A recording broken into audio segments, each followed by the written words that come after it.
Hello students, I self Nitin Singh. कल हम लोगों ने यस 7 सब्जेक्ट कोड के अंतर्गत यूनिट फर्स्ट में हम लोग गणित सिखाने के विविध संसाधन के बारे में अध्ययन कर रहे थे। उसी कड़ी में वीडियो स्किप हो गया था। हम लोग गणित प्रयोगशाला क्या है, कैसे बनाएं, गणित प्रयोगशाला के बारे में अध्ययन कर रहे थे। अर्थात जो सीखने सिखाने के विविध संसाधन हैं उसके तमाम बिंदुओं पर हम लोग चर्चा स्टार्ट किए थे। उस बिंदु में गणित प्रयोगशाला कैसी हो, इस बात पे चर्चा किया गया था। उसके कुछ इक्विपमेंट पे बात हुई थी कि हमारी गणित प्रयोगशाला कैसी होनी चाहिए। उसमें हम लोगों ने देखा था कि गणित प्रयोगशाला में विभिन्न मापक, टेप रिकॉर्डर, मशीन, थर्मामीटर ये सब होने चाहिए। त्रिकोण, शंकु, आयत, वर्ग, घन, कनाफ and so on. LCD project paper, store room, प्रयोगशाला में लगा हुआ कमरा, इस प्रकार से जिसमें अतिरिक्त सामान रख सकते हैं, इस प्रकार से हमने इसका चर्चा किया था। अब इसी प्रयोगशाला में एक अनुदेशात्मक सामग्री, इंस्ट्रक्शनल मटेरियल्स क्या क्या है, इसके बारे में देखते हैं। हमारे प्रयोगशाला में क्या क्या अनुदेशक सामग्री होनी चाहिए। एक गणित प्रयोगशाला में अनुदेशक सामग्री का होना अति आवश्यक है। वो सामग्री इस प्रकार: पहला, गणित में किसी छात्र के क्या प्रगति की है उसे मापने के लिए उपलब्धि परीक्षण, अचीवमेंट टेस्ट। गणित में ही नहीं, किसी भी लेबोरेटरी में बच्चा ने विगत समय में क्या उपलब्धि की है उसके मापने के लिए हमारे पास कोई अचीवमेंट टेस्ट होना चाहिए। चाहे वो अचीवमेंट मैनुअल हो या टीचर मेड हो। टीचर मेड अचीवमेंट टेस्ट हो तो उसको स्टैंडर्डाइजेशन करना पड़ेगा। स्टैंडर्डाइज टेस्ट चेक करना पड़ेगा।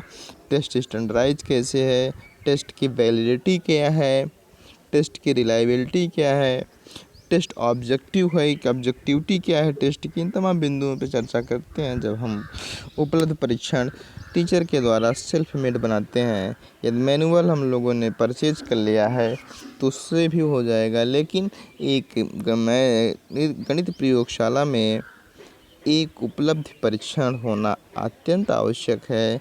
अर्थात बच्चों की उपलब्ध का पता लगाने के लिए एक अचीवमेंट टेस्ट होना अनिवार्य है। नेक्स्ट पॉइंट में हम लोग देखते हैं कि विभिन्न कौशलों के विकास हेतु कार्य पुस्तक या वर्कबुक, छात्रों के भिन्न भिन्न से जो स्किल्स हैं उसके डेवलपमेंट के लिए अलग अलग वर्कबुक होनी चाहिए, जिसके माध्यम से उनके स्किल्स का डेवलपमेंट का रिकॉर्ड हमारे पास हो। उसी रिकॉर्ड बुक के रूप में भी हम कह सकते हैं। जीवन से जुड़ी हुई समस्याओं का संकलन, दैनिक जीवन में जो जो समस्याएं आती हैं उसका आप गणितीय प्रयोगशाला के रूप में कैसे उसका समाधान करते हैं, उसका सामना कैसे करते हैं, किस विधियों से उसकी सोच डिपेंड करते हैं। इन तमाम बिंदुओं पर का संकलन, विभिन्न प्रकार की जो समस्याएं होती हैं, इसका एक लिस्ट हमारे लैब में होना चाहिए। विभिन्न प्रकार के निदानात्मक परीक्षण, विभिन्न प्रकार के डायग्नोस्टिक टेस्ट होने चाहिए। डायग्नोस्टिक टेस्ट का मतलब किसी भी परीक्षण के समस्या को जानकर उसका उपचार करना। यदि हमारे पास कोई समस्या प्रॉब्लम आ गई तो उसका हम निदान कैसे करेंगे, उस समस्या का हम सामना करके उस समस्या का निष्कर्ष हल कैसे निकालेंगे, इस बात को भी एक प्रयोगशाला में, गणितीय प्रयोगशाला में विभिन्न प्रकार के डायग्नोस्टिक टेस्ट भी रखे जाने चाहिए। श्रव्य दृश्य सामग्री, श्रव्य दृश्य सामग्री मतलब ऑडियो विजुअल ऐड का मतलब जो दृश्य भी हो और जो साउंड भी दे। ऑडियो एंड विजुअल, जैसे इस ऑडियो विजुअल में television, projector, LCD screen, overhead projector. इस प्रकार से जो मटेरियल सामग्री हैं हमारे गणित प्रयोगशाला में, इस सामग्री का भी होना जरूरी है। लघुगणक सारणी, विभिन्न प्रकार के गणितीय टेबल, स्टैटिक्स टेबल आते हैं अलग से। गणितीय लॉग टेबल अलग होता है, लॉगरिथम टेबल छोटे बच्चों के लिए है, लेकिन जब स्टैटिक्स की बात आएगी, प्रशिक्षण काल जो हम प्रशिक्षण कर रहे हैं, जब हम स्टैटिक्स पढ़ते हैं तो उसमें जब हम एनपीसी देखते हैं उसका अलग टेबल आता है, टी टेस्ट का अलग टेबल आता है, एफ टेस्ट लॉग टेबल अलग होता है। इस प्रकार के लिए स्टैटिकल टेबल भी हमारे पास होने चाहिए, लॉगरिथम टेबल भी होने चाहिए। एक गणितीय प्रयोगशाला में इस प्रकार के इंस्ट्रक्शनल मटेरियल सामग्री भी होने चाहिए। ड्राइंग संबंधी उपकरण का भी होना अत्यंत आवश्यक है। ठीक, इसी कड़ी में आगे चलते हैं। गणित प्रयोगशाला के क्या क्या इम्पोर्टेंस हैं, इसको देखने का प्रयास करते हैं। गणित प्रयोगशाला की इम्पोर्टेंस, पहला कि छात्र इसके द्वारा क्रियात्मक एवं व्यवहारिक ज्ञान प्राप्त करते हैं। इसकी हेल्प से छात्र अपने व्यवहारिक ज्ञान और क्रियात्मक ज्ञान का मतलब जो लर्निंग बाय डूइंग, जो करते हैं, जो व्यवहार में सीखते हैं, वो बात जानते हैं। थ्योरेटिकल चीज़ तो हम थ्योरी की क्लास में पढ़ते हैं, लेकिन इस गणितीय प्रयोगशाला में वो क्रियात्मक जो कर रहे होते हैं और जो व्यवहार में ज्ञान प्राप्त करते हैं, इस चीज़ों को भी ज्ञान प्राप्त करते हैं। छात्र इसमें स्वयं करके सीखते हैं, जिससे उनका ज्ञान स्थायी होता है। छात्र इसमें सेल्फ डूइंग लर्निंग करते हैं। उसके बाद कोई भी काम यदि सेल्फ किया जाए, खासकर छात्रों के द्वारा, चाहे गणितीय समस्या हो, चाहे प्रयोगशाला की बात हो, या प्रैक्टिस सेट की बात हो, तो जब स्वयं करेंगे तो जितना ही सेल्फ करेंगे उनका ज्ञान उतना ही अस्थायी होगा, ज्ञान परमानेंट हो जाएगा। नेक्स्ट, इसी कड़ी में आगे चलते हैं। इससे छात्रों में गणित के प्रति रुचि उत्पन्न होती है। यदि इस गणितीय प्रयोगशाला के प्रयोग से, गणितीय प्रयोगशाला के अध्ययन से छात्रों में गणित के प्रति जो इंटरेस्ट होता है भी उत्पन्न होता है, और चाह करने की उत्पत्ति, पुनः नई चीज़ देखने या करने की स्किल्स का छात्रों का विकास होता है। इसलिए वो इंटरेस्टेड होते हैं, गणित जैसे विषयों को पढ़ने के लिए आकर्षण का केंद्र होता है। छात्रों में वैज्ञानिक दृष्टिकोण का विकास होता है। नेक्स्ट, वैज्ञानिक दृष्टिकोण का मतलब किसी भी समस्या को देखने के बाद उसको आइडेंटिफाई द प्रॉब्लम को जानते हैं, समझते हैं, प्रॉब्लम क्या है उसको आइडेंटिफाई करते हैं। यदि प्रॉब्लम हमें आ गया तो उसको हम हाइपोथेसिस का निर्माण करते हैं, परिकल्पना का निर्माण करते हैं, एक संभावित हल निकालते हैं क्या ये है। उसके बाद हम डाटा कलेक्ट करते हैं, उस संभावित हल की टेस्टिंग करते हैं। उसके बाद डाटा का एनालिसिस करते हैं, जो हमें आंकड़ा मिला, तथ्य मिला, उसको हम एनालाइज करेंगे। उसके बाद हम निष्कर्ष पे पहुँचते हैं। ये 5-6 स्टेप्स हैं। अब वैज्ञानिक दृष्टिकोण के साइंटिफिक स्टेप्स हैं। किसी भी समस्या को वैज्ञानिक विधि के द्वारा कैसे हल करें, इसके करने के लिए इन सब बिंदुओं से होकर गुजरना पड़ता है।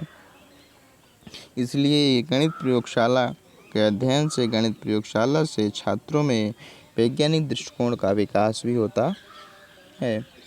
नेक्स्ट, छात्रों में गणितीय कुशलताओं का विकास होता है। गणितीय कुशलताओं का मतलब मैथमेटिकल स्किल्स, जो गणित के ऑपरेशंस होते हैं, कौशल्स होते हैं, इसका भी डेवलपमेंट छात्रों में होता है गणितीय प्रयोगशाला से।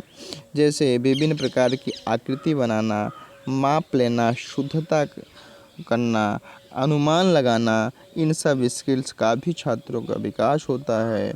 और इस प्रकार गणित में प्रयोगशाला का बहुत ही इम्पोर्टेंस है। नेक्स्ट, छात्र दिन प्रतिदिन गणितीय समस्याओं को हल करना सीख जाते हैं। धीरे धीरे जो छात्र गणितीय तथ्य समस्याओं को समझने में प्रॉब्लम होती है, उसी गणितीय समस्या तथ्य को बड़े सहज भाव में आसानी से सीख जाते हैं। अतः इसलिए गणितीय प्रयोगशाला छात्रों के लिए अत्यंत आवश्यक है और इस प्रयोगशाला से छात्रों के निम्न स्किल्स उपरोक्त स्किल्स का हम विकास कर पाते। कुछ इसके प्रिकॉशंस हैं, सावधानियां हैं। एक गणित प्रयोगशाला में हम अध्ययन कर रहे हैं, इंस्ट्रक्शन सामग्री का प्रयोग कर रहे हैं, तो इसमें क्या क्या सावधानियां करनी चाहिए। उपकरणों का सावधानीपूर्वक उपयोग करना चाहिए। ऐसा इसलिए क्योंकि उपकरण डिस्ट्रॉय ना हो, ख़राब ना हो, बर्बाद ना हो, इसलिए हमको उस उपकरण को बड़ी केयरफुली यूज़ करना चाहिए। उसका उपकरण का उपयोग हमको सीखना चाहिए। गणना किस प्रकार लेना है, इसको शिक्षक को एक बार लेकर दिखाना।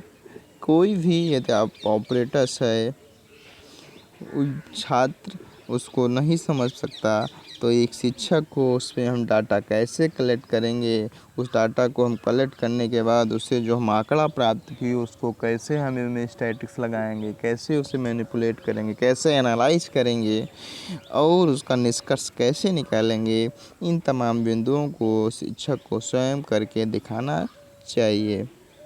नेक्स्ट, जो उपकरण उपयोग में ला रहे हैं उन्हें प्रयोग पश्चात उचित स्थान पर रखना चाहिए।